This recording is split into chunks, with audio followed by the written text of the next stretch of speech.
始まりました。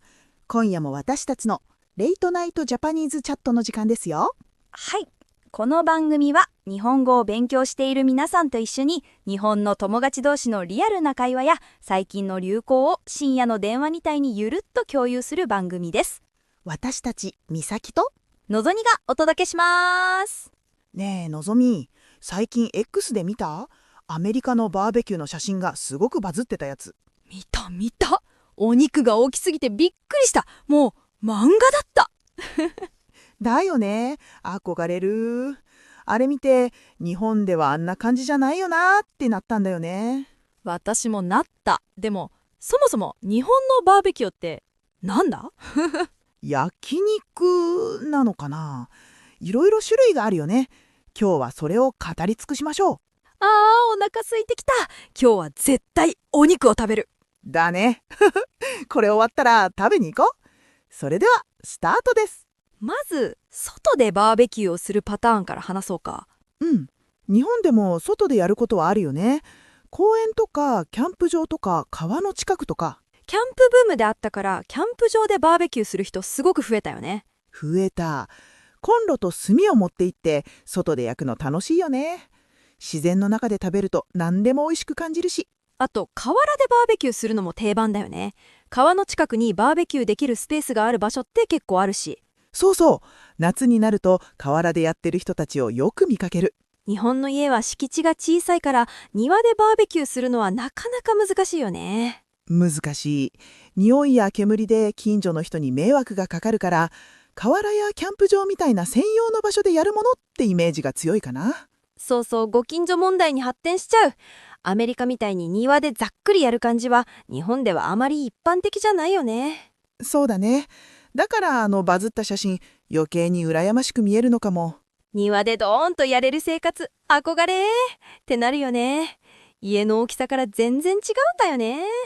ちょっと悲しくなるよね。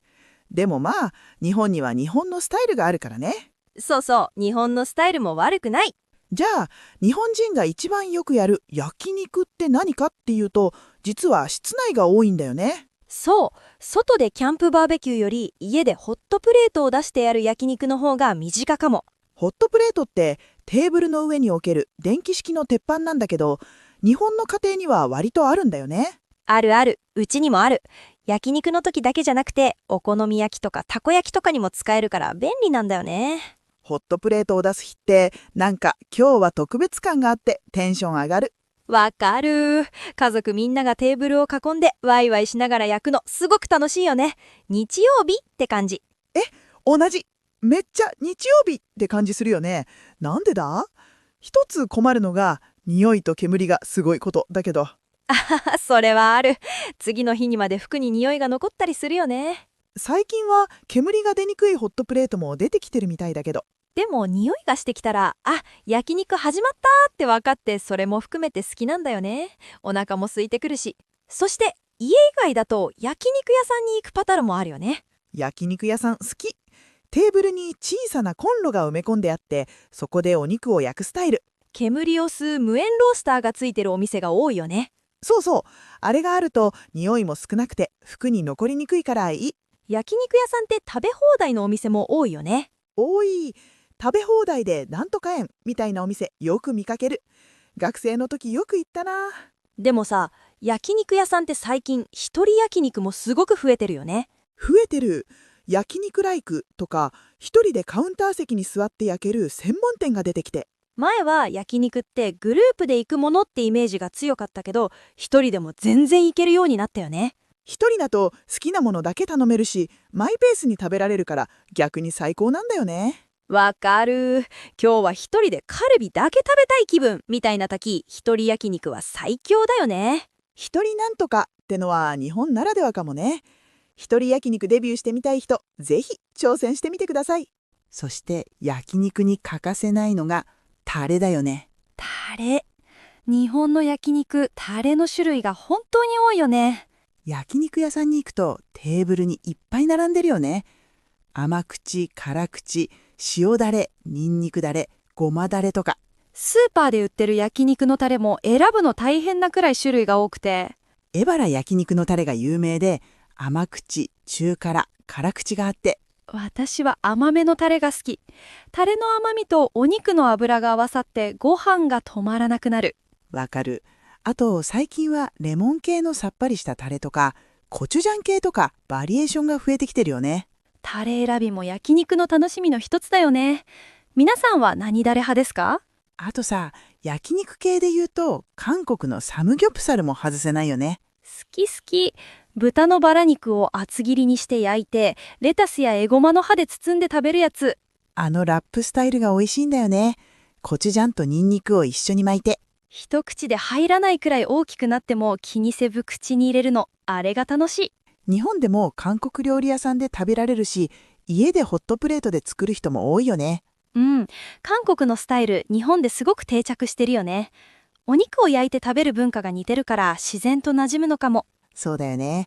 アメリカ、日本、韓国、それぞれの BBQ スタイルがあって面白いよね。そして焼肉に絶対欠かせないものといえば、もうこれは絶対に白米でしょ。白米しかない。そう、正解。タレのついたお肉で白米の食べると何杯でもいけそうになるやつ。今日は1杯だけにしようって思っても気づいたら2杯3杯ってなってる。甘辛いタレとご飯の相性が最高すぎて、焼肉と白米は永遠のベストコンビ。あと地域の話をすると北海道の焼肉事情ってちょっと独特なんだよね。北海道は家の敷地が広いから外でバーベキューする人が多いんだよね。そう。本州より一軒家率が高くて庭も広いから夏は外で焼くのが普通のイメージ。さっきの庭で BBQ できる文化羨ましいにつながるね。そうそう。あと北海道といえばジンギスカンも外せないよね。ジンギスカン、ラム肉をドーム型の鉄鍋で焼くやつ。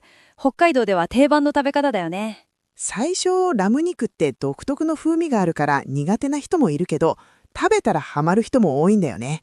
私もそのタイプ。食べたら癖になった。今日は日本の焼肉文化いろいろ話してきたね。外のキャンプ BBQ、家のホットプレート、焼肉屋さん、一人焼肉、サムギョプサル、白米、北海道のジンギスカンまで。日本だけでもこんなにスタイルがあるんだなって改めて思う。最初のアメリカのバーベキューと比べると全然違うよね。肉のサイズも焼き方も食べる場所も。だからこそ聞いてみたい。皆さんの国の BBQ ってどんな感じですか？外で豪快に焼く感じ？それとも日本みたいに室内で？どんなお肉を焼きますか？どんな調味料を使いますか？コメントで教えてください。すごく気になる。じゃあ今日はここまで。聞いてくれてありがとう。今日もありがとうございました。さあ、美咲、焼肉食べに行くよ。はは、行こう。皆さんまたね。またね。